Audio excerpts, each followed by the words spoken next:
మీకు అర్థమవుతుందా? సంక్రాంతి ఒక్కటే మన పండుగ. ఎస్, మనకు కూడా ఉంది హార్వెస్ట్ ఫెస్టివల్. బైబిల్ గ్రంథం చెప్తోంది కోతకాలపు పండుగ సంక్రాంతి. సంక్రాంతి అన్ని సంస్కృతుల్లో ఉంది.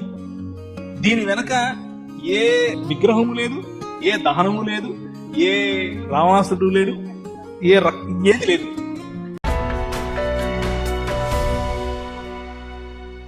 నిహాంత్ అనే ఐడి నుంచి బిబు గారు, ప్రవీణ్ పగడాల గారు మాట్లాడిన ఒక వీడియో నేను చూశాను. అందులో ఆయన క్రైస్తవులు కూడా సంక్రాంతి పండుగ చేసుకోవచ్చు అన్నట్టుగా దానిని బైబిల్లోని కోతకాల పండుగతో ముడిపెట్టారు. ఇది ఎంతవరకు సమంజసం? ప్రవీణ్ పగడాల గారు చెప్పినా సరే, ఇంకెవరైనా చెప్పినా సరే, దేవుని వాక్యంలో లేనటువంటి ఒక పద్ధతిని కానీ, ఒక ఆచారాన్ని కానీ, సంఘం పైన రుద్దేటటువంటి అధికారం కానీ, అలాంటి స్వేచ్ఛ కానీ ఎవరు తీసుకునే అనుమతి బైబిల్ ఇవ్వట్లేదు. It is unbiblical for anyone to say that the church should or can do something which the Bible never intended for the church. అంటే సంఘంలో ఏం ఆచరించబడాలి, ఏం ఆచరించబడకూడదు, క్రైస్తవులుగా మనం ఏం ఆచరించాలి, ఏం ఆచరించకూడదు అని నిర్ణయించేది ప్రవీణ్ పగడాల గారు, బిబు గారు, లేకపోతే ఇంకెవరైనా బోధకులో కాదు. వాళ్ళు మంచి ఇన్ఫ్లుయెన్సర్స్ అయి ఉండొచ్చు, మంచి మాటలు చెప్తూ చాలా మందిని ప్రభావితం చేస్తుండొచ్చు. అయినంత మాత్రాన ఎవరికి కూడా సంఘం ఏం ఆచరించాలి, ఏం ఆచరించకూడదు అని నిర్ణయించేటటువంటి హక్కు మాత్రం ఎప్పుడూ రాదు. అలాంటి అధికారం కానీ, అలాంటి స్వేచ్ఛ కానీ ఎవరు ఎప్పుడు తీసుకోకూడదు. సో ఒకవేళ ప్రవీణ్ పగడాల గారు అలా చెప్పుంటే కనుక అది తప్పు, అది వాక్య విరుద్ధం. ఎందుకంటే సంక్రాంతి పండుగకి బైబిల్ బోధించేటటువంటి కోతకాల పండుగకి ఎలాంటి సంబంధం లేదు. బైబిల్ బోధించేటటువంటి కోతకాల పండుగ పాత నిబంధనలో ఉన్నటువంటి ఒక ఆచారమైనా సరే, కొత్త నిబంధనలో దేవుడు ఆత్మీయంగా నెరవేర్చినటువంటి చాలా విషయాలతో సాదృశ్య రీతిగా ముడిపడి ఉన్నటువంటి ఛాయలుగా వాటిని బైబిల్ చెప్తా ఉంది, పాత నిబంధనలో ఉన్నటువంటి పండుగల్ని. సో అన్యులు ఆచరించినటువంటి ఏ పండుగకి అలాంటి సాదృశ్యాలు ఏమీ లేవు, అలాంటి ప్రాధాన్యత ఏది లేదు. సో దీన్ని బైబిల్లో కూడా ఇలాంటిది ఉంది కాబట్టి అన్యులు ఆచరించినటువంటి అలాంటి పండుగని మనం కూడా చేయొచ్చు అని అంటే కలిపి చెరపడం అంటాను నేను దాన్ని దీన్ని కలిపి అది ఇది ఒకటే అనేలాంటి చిత్రీకరణ చేసి ఆచరించవచ్చు అని చెప్పడం అనేది పూర్తిగా బైబిల్కి వ్యతిరేకమైనటువంటి ఒక పద్ధతి. అన్యుల ఆచారాలని మీరు ఆచరించకూడదు అని బైబిల్ చాలా స్పష్టంగా మనకు నేర్పిస్తూ ఉంది. అంతేకాకుండా దేవుడే స్వయంగా నియమించినటువంటి పండుగలు, అంటే పాత నిబంధనలో కూడా ఉంది ఇలాంటిది, కోతకాల పండుగ అనేది బైబిల్లో కూడా ఉంది అన్నటువంటిది తీసుకుంటే కనుక, దేవుడే స్వయంగా నియమించినటువంటి పండుగలనే ఆయన క్రీస్తునందు నెరవేర్చబడి కొట్టివేయబడినట్టుగా ప్రకటించి ఇంకెప్పుడు దాన్ని చేయ అవసరం లేదు సంఘము, ఇంకెప్పుడు చేయొద్దు, వాటి తట్టుకు తిరగొద్దు అన్నటువంటి స్పష్టమైనటువంటి ఆజ్ఞలు దేవుడు ఇచ్చినట్టుగా మనం చాలా సందర్భాల్లో చదువుతున్నాం.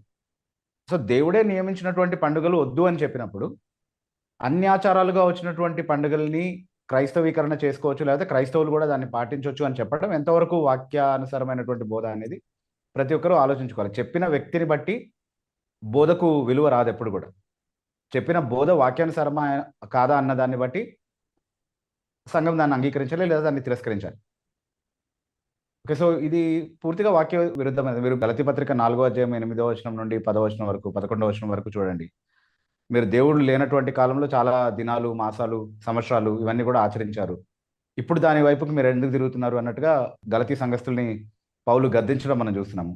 కొలసీ పత్రిక 2వ అధ్యాయం 16-17 వచనాల్లో ఏకంగా దేవుడే నియమించినటువంటి విశ్రాంతి దినం మొదలుకొని అన్ని పండుగ ఆచారాలని పాటిస్తున్న వారిని గద్దించి అలా ఆ విషయంలో ఎవరు మీకు తీర్పు తీర్చిన అనుమతించొద్దు, అలాంటి అవకాశం ఎవరికి ఇవ్వద్దు అన్నట్టుగా చాలా స్పష్టంగా పౌలు మాట్లాడడం మనం చూస్తున్నాము.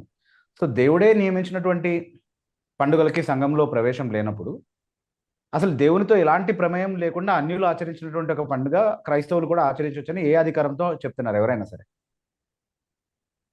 పూర్తిగా బైబిల్ వ్యతిరేకమైనటువంటి ఆలోచన ఇది అనేది మనం గుర్తుపెట్టుకోవాలి.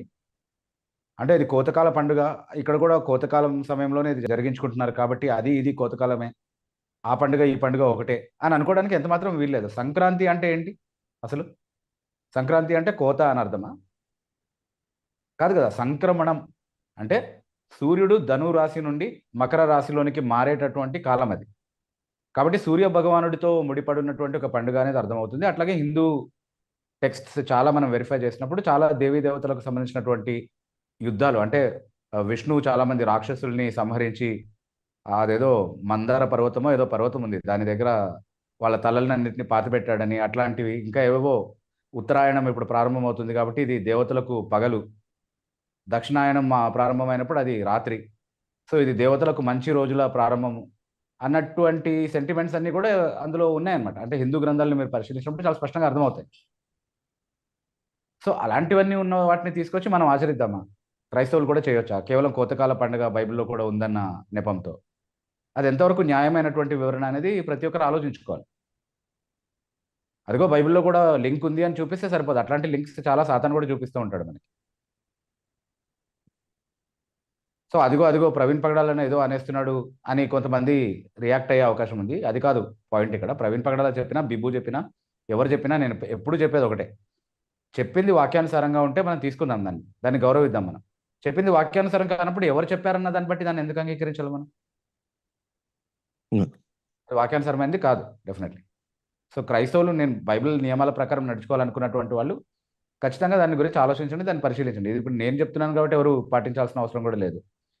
నేను చెప్పిందే వినాల్సిన అవసరం కూడా లేదు. మీరు పరిశీలించండి. ఆ తర్వాత దేన్నైనా పాటించండి, దేన్నైనా అంగీకరించండి. Hmm. Okay. So I hope I made the point clear. Yes. Thank you brother బీబు.